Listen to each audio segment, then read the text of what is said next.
l'idea che il mangiare buono non deve essere una cosa di elite, non è l'idea proprio di quello che considero questo grande sentimento che è la convivialità, mangiare insieme agli altri, andare a teatro con gli altri, andare al cinema con gli altri,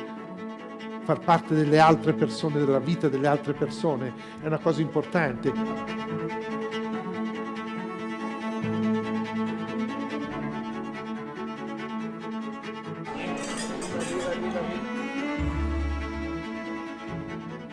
La serata prevede una parte introduttiva durante la quale vi faremo volare tra un allevamento e l'altro di Cromaris e nuotare insieme ai pesci, approfondendo l'aspetto che caratterizza più di tutti i Cromaris, il concetto di sostenibilità totale.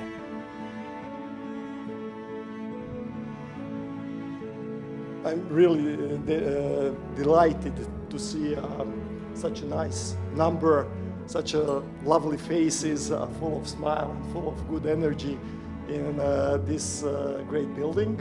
I hope you'll enjoy the evening, that we'll use the time to get each other a bit better, and that we all will enjoy in delightnesses which are prepared by our friend Chef Giorgio Locatelli from our fish, which was basically organically grown.